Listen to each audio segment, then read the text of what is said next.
I've always struggled with my weight, and as much as I'd like to tell you that it's work or it's home life or all these things that I'm sure folks can relate to, I honestly think that many will relate to the fact that I've always just had a weight problem. As you get older, the growing responsibilities, I'm not in my 20s anymore. I've got a little one that I need to take care of and a family I need to take care of, and need to give 110% at work and all these different roles that you need to fill. And I'm already naturally inclined to gain weight if I'm not watching what I'm doing. The pounds can add on pretty quickly. Basic self-care, you're supposed to see a doctor every year, just get checkups, and I just didn't do those things because I didn't want to know. I didn't want to weigh myself. I didn't want to get blood work done. I just didn't want to. I was too embarrassed. My dad's side of the family, I think, is probably where I get my wonderful genes from.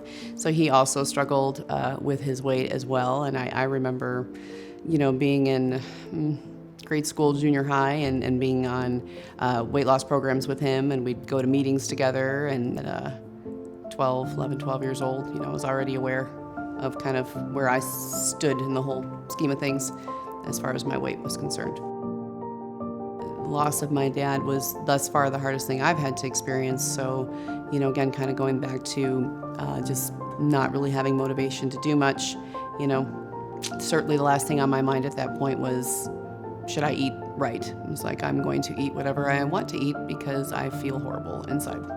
It was the heaviest I'd ever been. Never thought I would get to that point. And in a word, you feel like a failure. I felt like a failure. Just completely gave up.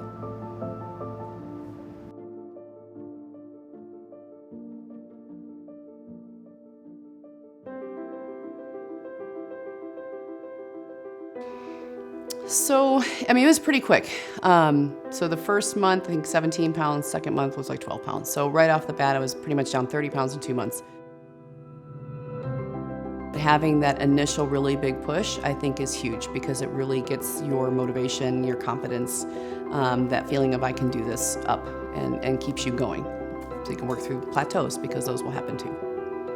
I would love to tell you that I was super confident, and of course I was excited that it was working, of course, but it was definitely cautious optimism because again, having yo-yoed my whole life, it was still scary. It was oh my gosh, okay, it's working. You almost don't want to jinx it, so you're kind of almost expecting it to stop, but then when it doesn't, I think that's when you start to get really excited.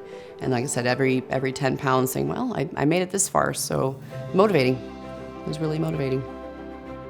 So I think, if I was just losing weight because I wanted to look a certain way, looks fade. I don't care how skinny or not skinny you are. Longevity means that, my blood work is good and my weight is good and my BMI is good and I can move and I can breathe, so that I can be here as long as I can for my family. I do feel like my family is proud of me for many reasons. I think, of course they're proud of me for having lost the weight, but I think that they're proud of me for other accomplishments that, maybe I wasn't recognizing before because I was trying to hide from everything, from life. But I definitely think that they're proud of me. And again, my goal is to be here as long as I can for my daughter. So to do that, I need to keep this in check.